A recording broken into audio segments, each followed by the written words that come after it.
On Frontline tonight, a story of football. But it is not played on the field, nor cheered from the stands. The action of this story takes place off the field.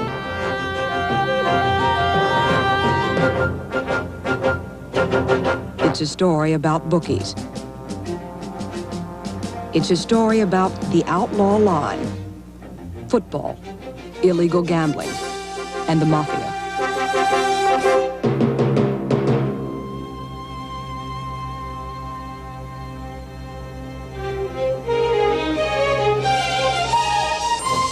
From the network of public television stations, a presentation of KCTS Seattle, WNET New York, WPBT Miami, WTVS Detroit, and WGBH Boston. This is Frontline with Jessica Savage. As long as there have been professional sports, there's been gambling. But when you are talking about pro football gambling, you're talking about organized crime's major source of income, billions, which law enforcement agencies tell us are then used to fund other mob ventures, drugs and prostitution and racketeering. The NFL's only protection against mob influence is a rule prohibiting league members from associating with known gamblers or underworld figures.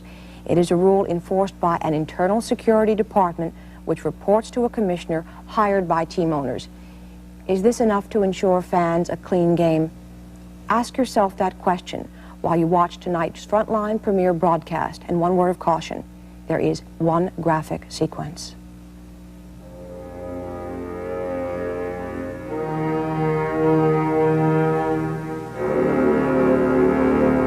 Football is now America's favorite game.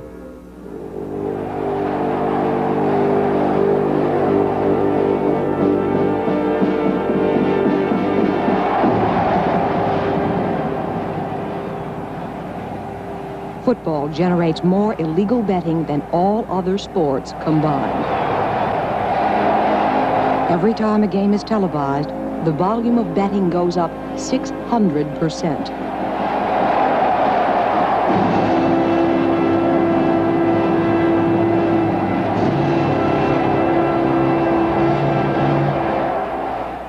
Music, effect, go Brent. You are looking live at the Silverdome in 17 is okay. Michigan. At last year's Super Bowl, Americans bet over $5 billion. Super Bowl 16, America's greatest sports spectacle. 10, 20. The two teams with the best records in football. CBS Sports featured Jimmy the Greek Snyder. He was once convicted of illegal bookmaking, but this popular television tipster was granted a presidential pardon. I have some inside information that nowhere else you'll find, and a choice that may just boggle your mind. Take 14, Matt. Super Bowl 16. Put on a pair of shoulder pads and get back into this thing. In today's America, football betting recalls the days of prohibition. And illegal activity is widely tolerated by the public and even encouraged by some of the nation's more respectable institutions. He's thinking about it. Anderson is going to get in. We talked about this earlier. How strong Anderson is. When he jogs, his radio goes with him. This is Lem Banker. He makes his living from football betting. The latest scores are ticker taped into his kitchen. And a satellite dish keeps Lem Banker tuned into games being played in the 49 other states where football gambling is illegal. The gilded jacuzzi and the waterproof radio are prized possessions he paid for with football winnings.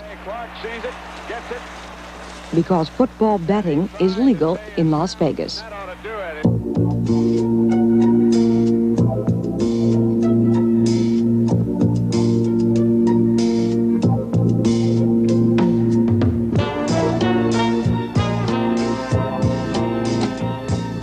Football betting is the fastest growing form of gambling in Las Vegas. The odds that govern football gambling originate here, in the legal casinos and sports books.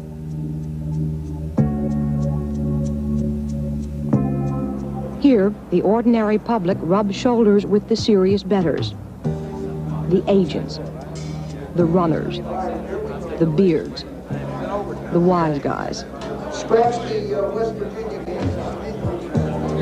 Frontline filmed during the NFL players' strike, when only college games were being played. But the point spread works in the same way. Harvard, 2. Penn State, 5. In betting on the point spread, or line, you don't bet on which team will win or lose, but on the margin of victory. The point spread is a form of handicapping. Florida, 13. As the opening line is posted, Florida is favored by 13. Florida may win, but if it's by anything less than 13, those who bet on Florida will lose their money. The amount of money bet on a game can shift the points up or down. So several of those who come here are paid by illegal bookies and heavy bettors outside Nevada to phone in the latest changes. But the odds are not set first in the sports books, but by the outlaw line, which is inextricably linked to organized crime. Frank Mastorana, a convicted bookie. He's about as close to the outlaw line as you can get. Every Sunday afternoon, before the weekend's games are over, Frank Mastorana drives to his office. The scrap of paper on his dashboard is the outlaw line. In the next 7 days, $1 billion worth of bets, legal and illegal, will ride on these numbers. Frank Mastorana likes to claim that he sets the outlaw line. That's probably not true, but he is one of the first to get it, and this inside information is valuable. Colgate, 7.5, 10.5, 3.5. Florida State. By the time he reaches his office, clients from all over the country are calling in for the earliest information about next week's point spread. According to the FBI, Mastorana's clients include several illegal bookies and gamblers, the kind of people who prefer to be known by code names or numbers. Sports. Sports? Oh, Hollywood fashion plate. How are you? Stores on 3. 7. All right, 23. Well, let me know. 25. Bookies everywhere base their point spreads on the outlaw line. That also includes Mastorana's legitimate clients. 24.5. The people that subscribe to my service and talk to me are the cream of the crop in the Las Vegas area. They're the managers of the legal books in town. They call me, get my opinion on the line, and then they use my line and incorporate it into theirs. Tony the Ant Spilotro. The FBI calls him an enforcer for the Chicago family. He oversees those who set the outlaw line. This is Jimmy the Weasel Fratiano, bookie, hitman, and the most senior mafioso ever to talk. Partially disguised, he agreed to be filmed for a fee. Tony Spilatro's with the Chicago family. He's there to oversee things in Las Vegas for the Chicago family. And since he's been there, he's got all the bookmakers, all the gamblers, and he's controlled practically everything. Historically, organized crime figures have plagued Las Vegas casinos with their hidden influence. As more and more casinos open sports books, that influence will surely grow. The biggest legal sports book in the world is at the Stardust. According to FBI affidavits, the Stardust has been secretly controlled by the Mafia's Chicago family. They ran a multi-million-dollar skimming operation. They installed their own frontman, Alan Glick. Glick is gone, but the skim continues. Barely a year ago, the FBI took photographs as the Stardust skim money was handed over in a parking lot. FBI sources say that Al Sachs, the present owner of the Stardust, is still beholden to the Chicago family. So the place now is still under the Chicago family. They just put different people in there to operate it. Now it's Al Sachs. He belongs to the Chicago family. He didn't belong to it, but he is dominated by the Chicago family. Al Sachs Casino takes more football action than any other sports book in Las Vegas. So even in Las Vegas, where football gambling is legal, the point spread is subject to the influence, direct and indirect, of organized crime. Every Sunday, the new point spread is broadcast on the Stardust's own radio show. Good evening, ladies and gentlemen. This is Lee Pete along with Jim Brown from the beautiful Stardust Hotel. We will attempt to amuse you for the next 2 hours, and in that amusement, we're going to give you some totals for next week's football games plus the line. The point spread that is put out legally in Las Vegas is picked up and published by newspapers everywhere, even newspapers like the Los Angeles Times and the Washington Post. Such information supports the multi-billion-dollar illegal gambling industry outside Las Vegas.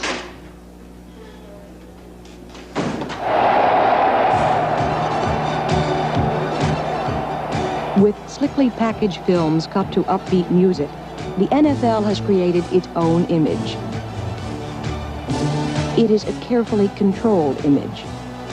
Television has made that image part of American culture.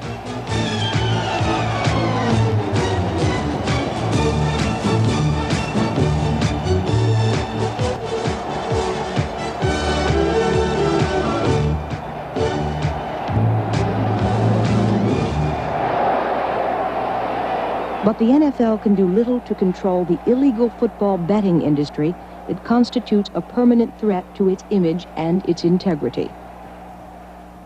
Sean McQueenie heads the FBI's Organized Crime Division. There is a connection between organized crime and gambling in this country. The major metropolitan areas where we have our traditional families has controlled sports bookmaking for years.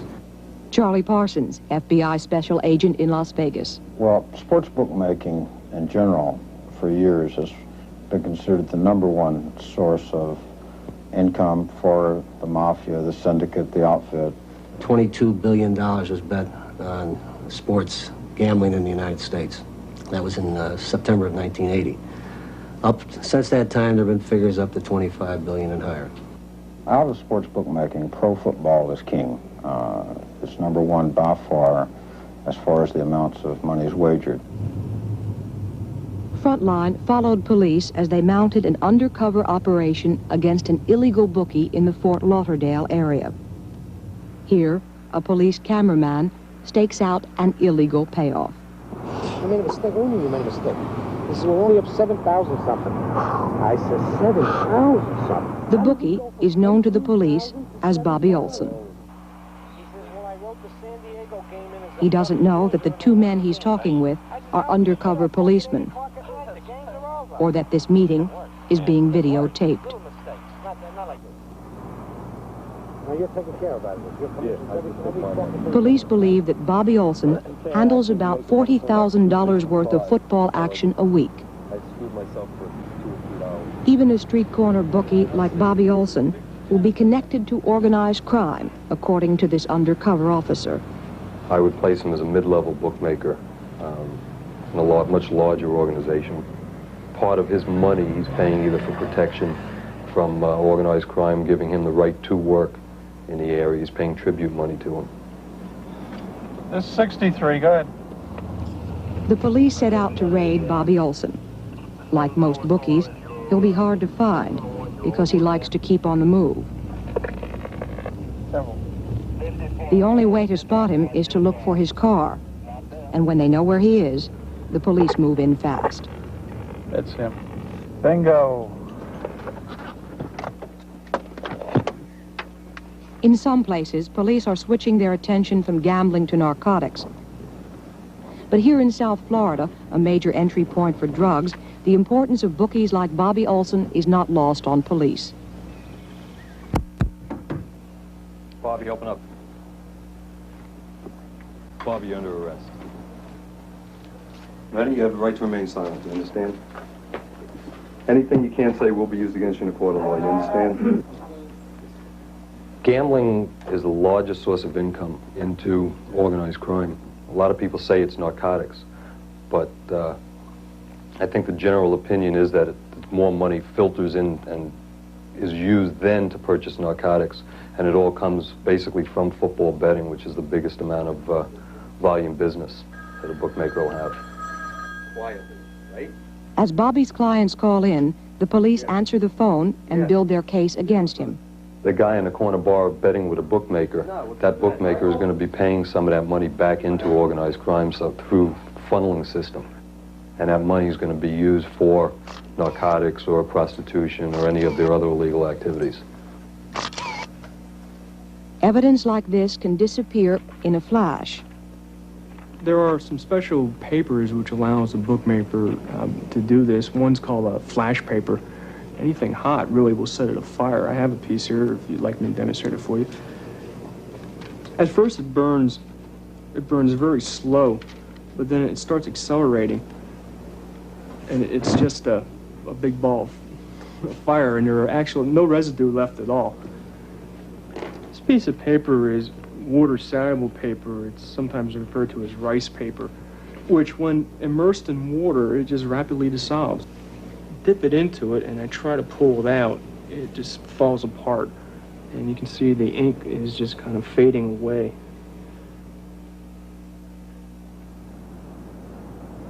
No one keeps records when it comes to illegal football gambling. But with billions of dollars bet on football each year, it's easy to understand why organized crime would be interested in any inside information. So the NFL warns all of its members annually to have no associations whatsoever with known gamblers. The NFL employs its own security force to make sure this does not happen. Preventing associations is the only way the NFL has of guarding against a fixed game. Behind the walls of this top security prison is a man who says he helped fix 4 professional games a year in 1968, 69, and 70. He says he was part of a syndicate of illegal bookies and their Mafia associates. John Piazza. In return for financial assistance to his wife, Piazza repeated a story he has already told law enforcement officers. We had the coach, and we had the quarterback, who was the offensive captain, and we had the defensive captain. With help like that, the syndicate was sure to beat the point spread. Well, with the quarterback, if he knew the perimeters of the scores that we wanted to hold, maybe he was down close to scoring a touchdown. But a touchdown would have put it out of the reach of where we wanted to go. So he'd throw a bad pass or throw it out of bounds and only kick a field goal. So that he had control of where the points would fall. With the defensive back, if it got out of control and maybe somebody intercepted a pass and ran it back or something that the offense has no control over, then the defensive back could slip or let somebody beat him on coverage or something, enough to control where the points would fall. The coach was almost as important as the players. Well, the coach, if you got a quarterback that's supposed to be a very, very good quarterback who has an extremely high percentage of completions, and then all of a sudden today he's throwing them in the ground and throwing them in the seats and throwing them at a lot of different places. You don't want the crowd to start yelling at the coach and the coach to pull the player out when we need him to protect our investment. The purpose of this test is to determine your knowledge of and participation in payoffs for controlling the spread of points during a given professional football game. Have you voluntarily agreed to take this test? Yes. Frontline gave Piazza a lie detector test. These tests are not infallible, but this one found that he was telling the truth. He gave names, games, dates, and the actual amounts of money that changed hands. The players that were involved, they were like a consortium, okay? We would guarantee them $300,000. If there was 3 individuals, that would be $100,000 apiece. Plus, we'd give them 10 to 15% of what we took in. So if we took in $3 million, that means that they were going to get an extra $300,000. It could mount up to, specific instance, $800,000 was the total payoff. Piazza remembers that instance well, because he says he carried the cash to the players. The intermediary arrived in a car with 2 football players that were on the team. And the only way that I would give the money to the intermediary was to recognize the people in the car that were the football players and for him to get in the car with them so that them and the money left together. Otherwise, they might have been able to say that we didn't meet our commitment or we didn't fulfill our end of the bargain, or, you know, whatever. But I wanted to make sure that the money and them were in the same car. The instance that I was involved in was not the last time that we did this, and I'm sure that if they hadn't been paid for their previous activities, that they wouldn't have continued on. There's not a lot of group fellowship in this business. Piazza's story serves to underscore the importance of the NFL's own rules on gambling. In addition to warning against accepting bribes or fixing games, the rules warn against, quote, any associating with gambling or with gambling activities. They are signed by Commissioner Pete Rozelle, the man whose job it is to make sure these rules are followed by every member of the league. Does the rule about associating with gamblers cover players and owners, managers, team members as well? It would include everyone in the NFL, but of course you have to define the term gamblers. By gamblers, I assume you're talking about illegal gambling. I'm talking about illegal gambling as Yes, well. continued associations after they know who the individuals are. Why is that so important, Mr. Commissioner? Oh, it goes to the integrity of the game. Our biggest problem is suspicion. Suspicion first clouded the NFL during the 1946 championship game. Polo Grounds, Pro Championship game under a cloud. The Chicago Bears take the field against the grim New York Giants. Gamblers trying to make bribes involve two Giant players, including halfback Bill Chuck.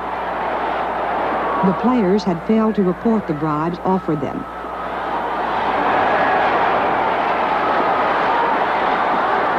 Officially, this is the only attempt to fix a game to which the NFL admits. The Bears are champs, 24-14, and the good name of football is still intact.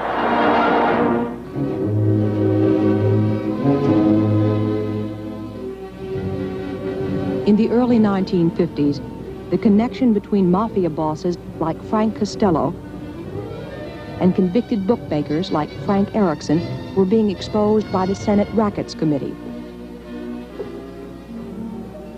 What is your business?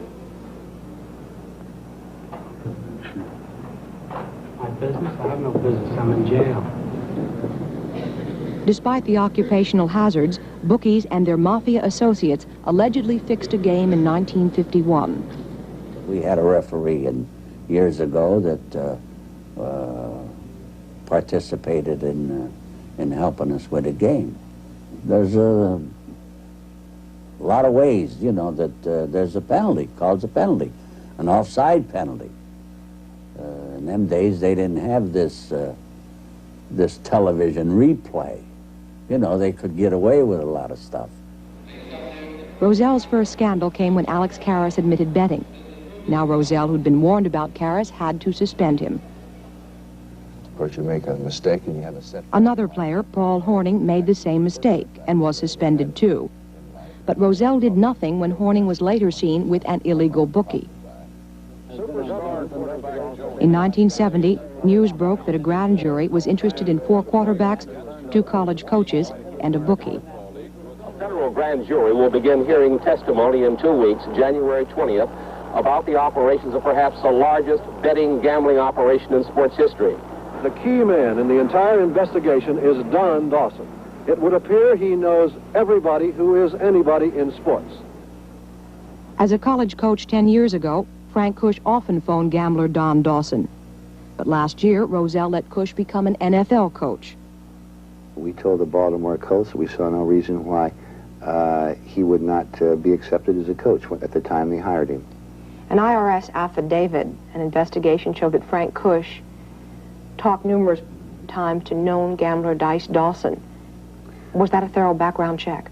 I'm sure that our security department evaluated that at the time.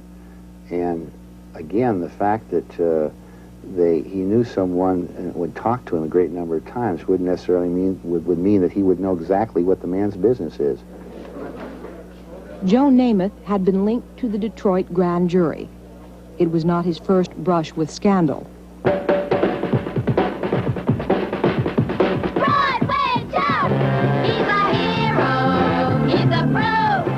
Broadway Joe, the swinging superstar of the late 60s, had started out as a bookies runner. Later, he could often be found playing liar's poker in a notorious nightclub. And for months, the NFL had known that Namath's own restaurant had become a hangout for bookies and gamblers. 1, 2, 3, hit, go, go, go! No one else can score like Broadway Joe! When Manhattan police planned a raid on Namath's restaurant, Bachelor's 3, Pete Rozelle was forced to act fast. Namath was ordered to sell his place or quit the game. I'm not selling. I'll quit. Reporters spared the league and the tearful Namath the obvious question. This is ridiculous. Why hadn't Rozelle acted months earlier? Well, when we learned of the problem at this Bachelor's 3 restaurant, we got all the information we could, and then I confronted Joe privately about it. Is that vigorous enforcement? I think that's as vigorous as we can do in the way of associations. If they're going to associate with individuals that are clearly in the outskirts of society, they're going to bring discredit to themselves, to league, and continue the association and just flaunt it, then I think something can be done. According to Pete Rozelle, the game's biggest threat is suspicion. In 1978, the average Redskin fan might have been suspicious if he had known that a bookmaker was friendly with a team member, and that in this game, the bookmaker bet against the Redskins.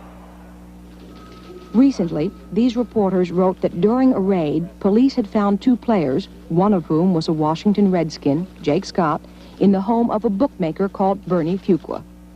When the agents burst into Fuqua's house, there was Jake Scott on the sofa, and in a chair was Craig Hertwig, who at the time was an offensive lineman for the Buffalo Bills.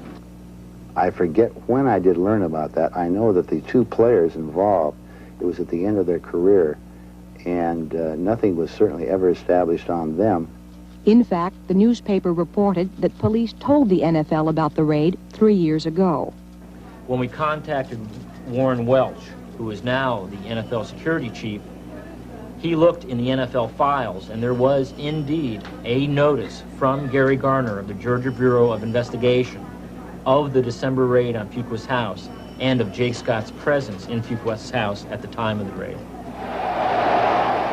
Associating with a bookie can cause suspicion, even though there's no evidence that Scott, number 13, meant to miss this tackle and allow a touchdown. Despite that association, the NFL was apparently prepared to allow Jake Scott and Craig Hertwig to continue their playing careers. They did not play during our regular season next year. They retired from football, not because of the incident, but they were near the end of their careers. They played in the preseason the next year, however. They reported a training camp, but they did not play in the regular season. Again, our Warren Welsh, I think, would be the best one for you to talk about on the details of that. They did not play in a regular season game after Fuqua's arrest in December of 1978. But they did play a preseason game. In 79, yes, they did. The Oakland Raiders say they told the NFL 15 times that their star quarterback, Ken Stabler, had been seen with convicted bookmaker Nick Dudich. Still, the NFL did nothing. But a murder in Northern California changed that. Dudich had bet with bookmaker Whitey Green. After Green's murder, his runner, Gino Tropiano, began to talk about Dudich. He's been seen with Kenny Stabler at more than a dozen games, and which was substantiated by other Raiders also. They said he used to take him to dinner and he was a good friend, and that they never talked football. And I don't know why in the world a bookmaker would go out to dinner with football players after a game and not talk football. What else is there to talk about? The NFL asked Tropiano to take a lie detector test. Frontline did too and paid him a fee. Though the NFL's polygraph found Tropiano truthful, it chose to discount his story. Stabler has sued NBC News and the New York Times for their stories on his relationship with Dudich. Stabler's association with Dudich is not illegal, but it could violate the National Football League Constitution. Each year, the NFL warns all players to avoid gamblers, out of fear that the gamblers might attempt to bribe players to influence the outcome of games. The league's investigation of Stabler began in March, 3 years after first complaints about him reached league officials. Has there ever been a case where the NFL's security force has done the investigation, found some wrongdoing with regard to association with gamblers, and then bring it to public attention first? You're talking about 23 years I've had this job. I can't... Could you name one, maybe in the last 5 years or any one of the 23 years? I can't, because I know what our normal policy is for player fines on the field. With regard to gambling, specifically with regard to gambling. I say we don't make them public. That is our normal policy, unless they've come to public attention and it's important to clear an individual or to take some action. What I'm saying is each one of these is a subjective judgment. We do very much quietly. If there's an association involved, we learn of it, we talk to the individual, whether it be an owner or a player. You could investigate the owners. Owners as well as players, absolutely. You do a thorough background check. Our security department investigates all possible background on the individual coming into the league as an owner. They check the best of their knowledge on their associations, on their character, on their finances, if they are to be an owner in the league. No owner had more dubious associations than the late Carroll Rosenbloom. In the late 1950s, he invested in this Cuban casino. In those days, Cuba's dictator, Batista, had thrown his country open to Mafia-run gambling interests. Batista welcomed Rosenbloom's partners, men like Mike McClaney, a stock swindler and tax evader, and Lou Chesler, a sometimes associate of mobster Meyer Lansky. Rosenbloom shared Chesler's passion for betting on football. He used to bet against his own team, the Baltimore Colts, and was even accused of fixing games by leaving key players at home. In 1972, Rosenbloom sold the Colts and bought the LA Rams, but he continued to play with fire, placing huge bets with Mafia-linked bookies. Well, he placed a big bet with us. Between Gil, Beckley, and Marty Skarloff, we had to lay it off all over the country. And I laid off 200,000 of it, and Gil and Marty handled laying off the rest of it. It was a total of $1 million. Rosenbloom used a bagman to courier his illegal bets in and out of Las Vegas. Identical briefcases would be exchanged in front of a newsstand. Victor Weiss was the man who carried Rosenbloom's cash and placed his bets. But one day, in this hotel parking lot, homicide detectives found him dead. He'd been shot in the head and bundled into the trunk of a red Rolls-Royce. He had what appeared to be a close relation with the Rams. He used to spend Sundays on the home games in the Rams press box. If he's betting either for himself or someone else, there are heavy wagers in the sports bookmaking, in particular the NFL. The murder of Weiss prompted questions about Rosenbloom's own death just 2 months earlier.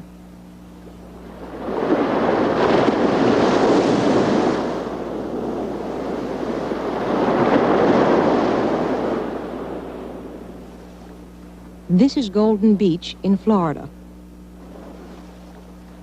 Every year, Carroll Rosenbloom would come here, and every morning he would swim in the ocean.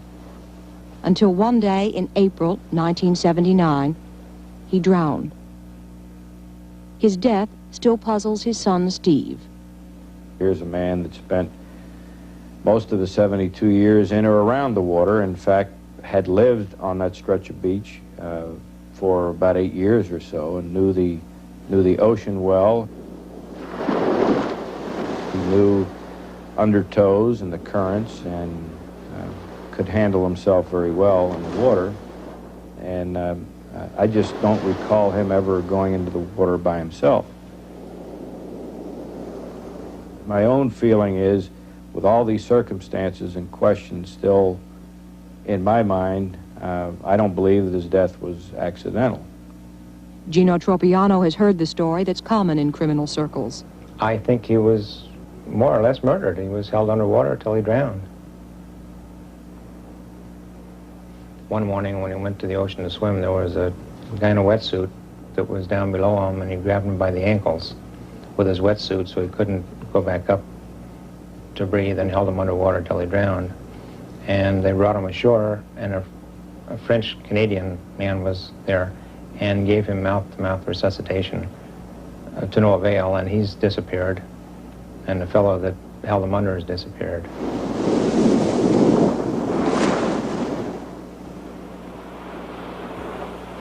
The French-Canadian tourist did not try to revive Rosenbloom. But according to a police report, he did swim out and try to save him. The report says that he failed to rescue the drowning man and that 2 policemen brought the body to shore.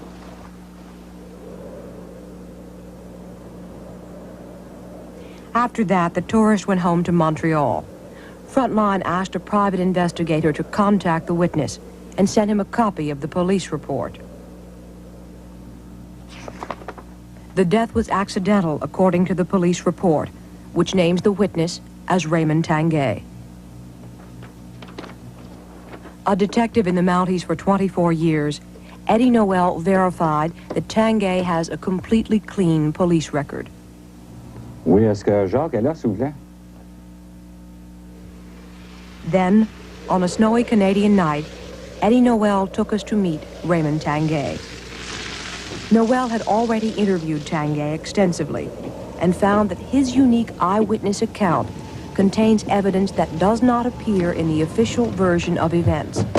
It is important to remember that though the police arrived on the scene within minutes, Tanguay was the only person actually in the water and close to Rosenbloom as he was drowning. Tanguay repeated his story about what he saw in the water. Qu'est-ce que tu as vu quand tu es rentré dans l'eau? J'ai vu, premièrement, M. Rosenbloom, là, qui... He says that he saw Mr. Rosenbloom out in the water and he was shouting for help. Un affaire noire dans l'eau. Qui, la veille, elle a fait ça. As he was going out there, he saw a black object in the water. When he saw this object, it was going in the opposite direction of the waves and it sort of crossed over. He only saw it once, as if it went underwater, submerged, and never came up again. J'ai vu les 2 hommes qui... Ils ont pogné M. Rosenbloom, là, parce qu'il était dans... 2 men came out. They went into the water. The taller man of the 2 grabbed Mr. Rosenbloom underneath the arms. The smaller one grabbed Mr. Rosenbloom by the legs. Moi, j'ai vu que j'étais en nage en arrière. By this time, Mr. Tanguay went over to assist them, and one of them told him not to touch Mr. Rosenbloom and to get away from there.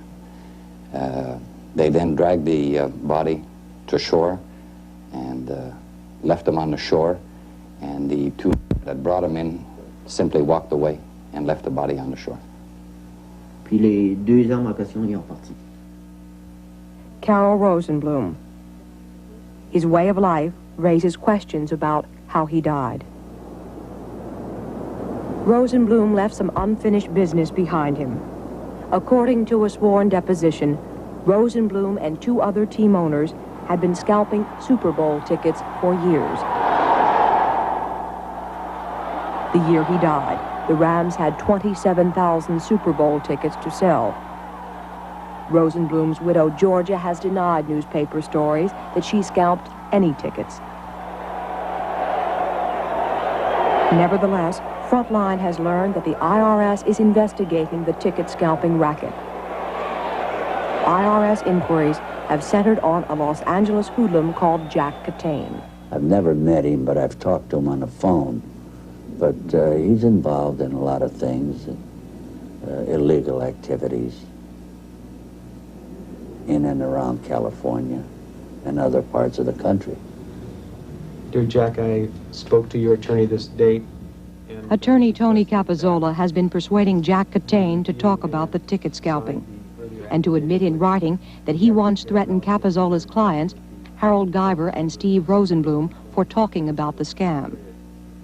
And Harold Guyver told me that Mr. Catane had made it very clear that it was not in his best interest to say one more thing about the ticket scalping or any other derogatory thing about the Rams. And in fact, not only Harold Guyver, but Steve Rosenbloom would be in some sort of jeopardy if they continued to say anything about that. Just consider 10,000 tickets for a Super Bowl. If those tickets are sold at $100 over face value, there's $1 million in cash. Stories about scalped Super Bowl tickets first surfaced in 1980. Catane's admission has never been reported, but Capozzola says he told Pete Rozelle 9 months ago. Mr. Rozelle expressed his concern, said that he would like to know if the matter was not resolved, and that he planned to notify the appropriate people in the NFL, security, etc. I never heard from anybody in the NFL. Commissioner Roselle's job is not an easy one. Organized crime is always looking for associations. For a player, an association can be made over a drink at a bar. For a team owner, it could be through a business deal. Frontline has been examining a number of owner-business associations. They are not illegal, they do not concern football teams, but they are of concern when we consider the NFL's own rule about questionable associations and how they can threaten the integrity of the game. Across the bay from San Francisco is Oakland Stadium, once the home of the Raiders.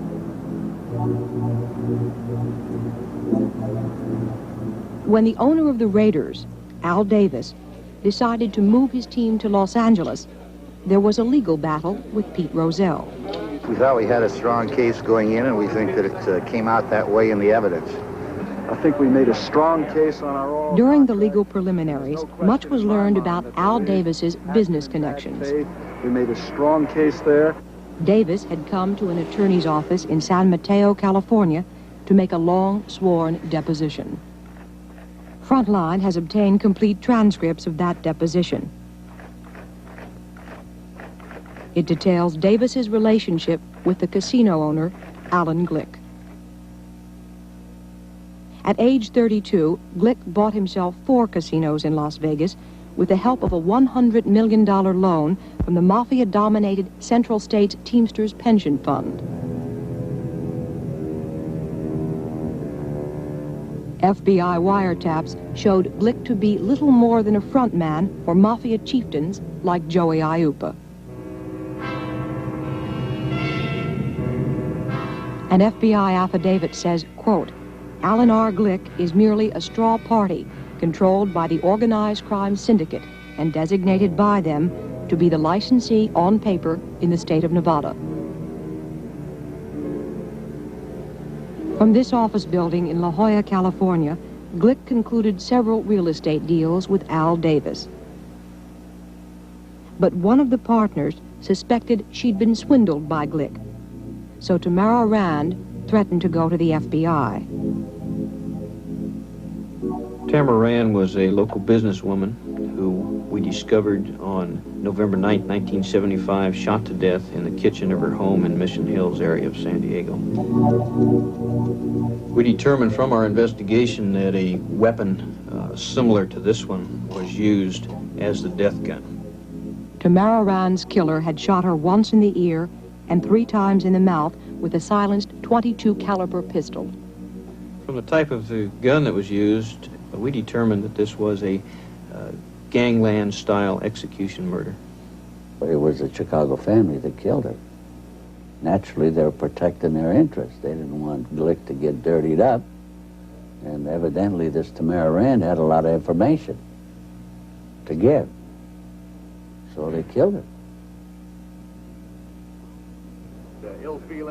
Al Davis's partnership with Alan Glick has been criticized by Pete Rozelle. Well, I don't really have that much respect for Pete Rozelle, especially... But Davis has done nothing to sever the relationship. Tom Meckling founded the National Commission on Gambling Information. It's an anti-gambling pressure group. Meckling's research has led him to delve into the business backgrounds of a number of football team owners. He talked to us about Davis's dealings with Glick. The best deal that Glick ever made with Al Davis was to give him a 1/4 interest in a $25 million Teamster-funded shopping center, 33 acres, 85 stores, and so forth, for $5,000. 1/4 interest in a $25 million shopping center for $5,000? Mr. Glick has never been convicted of anything. Nonetheless, because of the Las Vegas casino connection and the intense federal investigation of him, I suggested to Al Davis that it'd be best if he divorced himself from a shopping mall that Mr. Glick was involved in, I think in Oakland. But Al Davis has chosen to retain his association, to the best of my knowledge, in this Eastmont Mall in Oakland. But Davis was by no means the only NFL member in business with Glick. Davis's sworn deposition lists a number of players. Quarterback John Hadle and receiver Lance Allworth were 2 of 15 who were for a while enticed into dealing with Glick. According to the depositions, several coaches struck bargains with Glick. Don Shula was one. When he found out about Glick, he severed the connection. But several unnamed owners had also formed limited partnerships with Alan Glick. The American public is largely unaware that some football team owners have associations that might be frowned on in a player.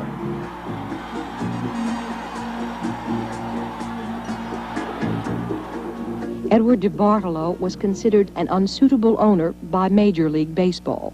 DeBartolo was turned down by Bowie Kuhn, who's very sensitive as the commissioner of baseball to gambling interests, racetrack interests, and so forth. But the NFL allowed DeBartolo to buy the 49ers and turn it over to his son.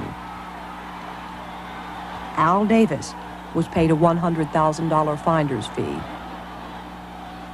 Strangely enough, since he swung 4 times or never made a connection with a Major League Baseball team, he was able to make a very quick connection to become the owner of the San Francisco 49ers. San Diego is the home of the Chargers. The owner is Eugene Klein. Eugene Klein has owned many buildings and properties through the years. One of the strangest building places he had, along with some very strange people, was a small resort hotel in Acapulco, Mexico called Acapulco Towers. Sidney Korshak was one of Klein's partners in the Acapulco venture. He started his career in Chicago, giving legal advice to a member of Al Capone's gang. Will you quit pestering me? Not pestering you. We would like to ask you a couple of questions. You're not going to ask me any questions. Korshak's name has come up in more than 20 investigations into organized crime. Korshak, of course, is best known by the terminology of the California Attorney General's office that said he is really the switching point between big business and organized crime. Klein, the owner of the Chargers, was registered at the 21-room private hotel when police observed Meyer Lansky holding an underworld conference there. And it was there that Meyer Lansky chose to bring in his compadres, and the Illinois Bureau of Investigation, which is part of the surveillance team, called it a very sunny place for shady characters. Former Playboy executive Tony Roma. He was one of the shady characters enjoying the sun at Acapulco Towers with Meyer Lansky in 1970. Roma has been in business with the owner of the Dallas Cowboys, Texas billionaire Clint Murkison. Roma and Murkison are partners in a number of businesses. We got C.W. Murkison as president of this operation called Roma Lauderdale, Inc., which runs Tony Roma's restaurants. We have Tony Roma as vice president. There is a whole file on Roma in the Senate Subcommittee on Permanent Investigations.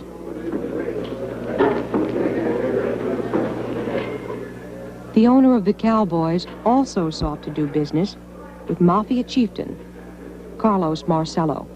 Murchison has tried to make a number of deals with Marcello, one of which was to buy his big estate, another was to buy a bank that Marcello controls. For 30 years, Carlos Marcello has been the boss of the New Orleans underworld, though he claims to be nothing more than an innocent tomato salesman. To sell tomatoes? Well, Can you mention one person you sell tomatoes to? So I'll take the Fifth Amendment because it may intend to incriminate.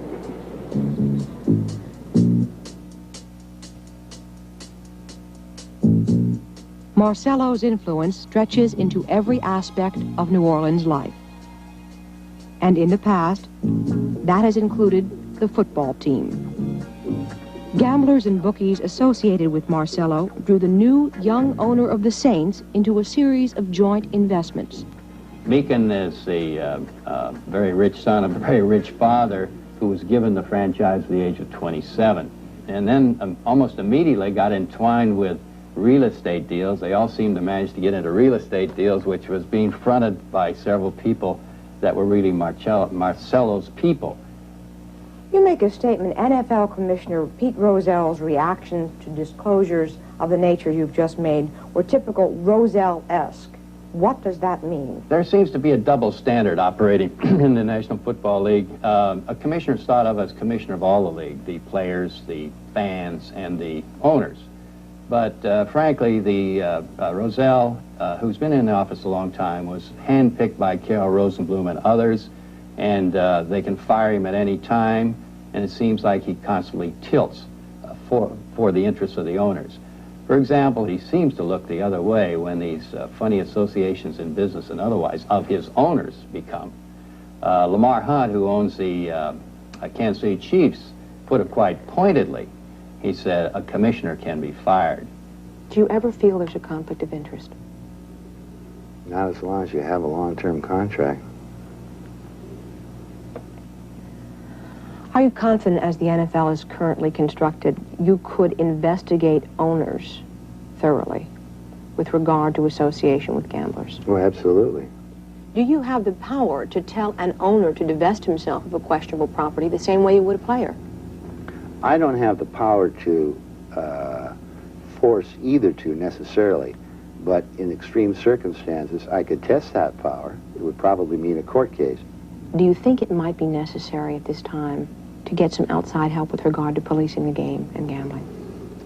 Oh, I think it would be very difficult to say have a federal agency, which I assume is what you're suggesting, get involved in sports, because it wouldn't just be the NFL, it would be basketball, hockey, baseball, and I think that we just have to enforce these things ourselves, and I don't see that government agency could really help. More money will ride on this year's Super Bowl than ever before.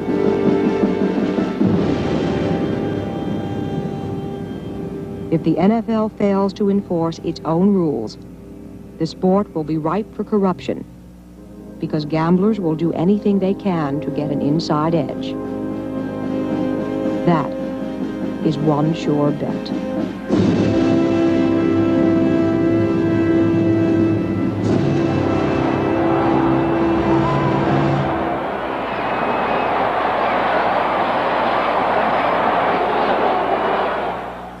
Since Frontline interviewed Commissioner Rozelle, 2 new allegations have been made. 1, John Piazza's charge that he helped fix 4 games a year in 1968, 69, and 70. Commissioner Rozelle told me he never heard of John Piazza and that, to his knowledge, there were no games fixed in that period. 2, as to ticket scalping, Commissioner Rozelle told me Anthony Capozzola brought him no new information, but he would neither confirm nor deny that the NFL is currently investigating the scalping of Super Bowl tickets. As we prepared this Frontline investigation, we contacted NFL owners mentioned for their comments. Some did not respond. Davis of the Raiders, DeBartolo Jr. of the 49ers, Murchison of the Cowboys, and Frontieri of the Rams. A spokesman for Meekum of the Saints told Frontline that Mr. Meekum severed his business ties with the notorious gambler at the request of Pete Rozelle, and that he had never knowingly done business with Marcello Associates. Klein of the Chargers spoke personally to Frontline. He told us he never knew the late Meyer Lansky. As to Sidney Korshak, he acknowledged Korshak had represented the team in one matter, but he said he did not know that Korshak was one of his limited partners in the Acapulco Towers. But this story, as of tonight, continued on other fronts. Art Modell, owner of the Cleveland Browns, is the subject of a 4-part series that began yesterday in the Akron Beacon Journal. Part 2, it's on the newsstands today, focuses on Mr. Modell's long history of gambling associations. Leonard Toast, the owner of the Philadelphia Eagles, announced last week he was considering selling part of the franchise and turning over part to his daughter. It was alleged this was due to heavy gambling losses. Toast told me that his losses at the Sands Hotel in Las Vegas were somewhere near $1 million last year, and his losses in New Jersey casinos in excess of that amount. But he told me his debts are paid and that the sale and transfer are for estate purposes only. Now, in all of these cases, we remind you, this is not a question of guilt by association, but rather whether questionable associations violate the NFL's own rules. As to illegal activities, a highly placed official in the Justice Department told me today that there are investigations into drugs, gambling, and pro football. Now, the NFL, of course, is concerned about its own vulnerability, and Commissioner Rozelle told me he has stepped up his vigilance on the sidelines. We will continue our investigation from the front lines. Next week, a story about unanswered questions on the role of the police in a famous, still unresolved gun battle. 4 TV cameras recorded it in 88 seconds. 5 demonstrators against the Ku Klux Klan were killed in Greensboro, North Carolina. And now, 3 years later, new evidence suggests police knew there would be violence and did nothing to stop it. This program is called 88 Seconds in Greensboro. It is next week on Frontline. I'm Jessica Savage.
For a transcript of this program, please send $4 to Frontline, Box 322, Boston, Massachusetts, 02134. Frontline is produced for the Documentary Consortium by WGBH Boston, which is solely responsible for its content.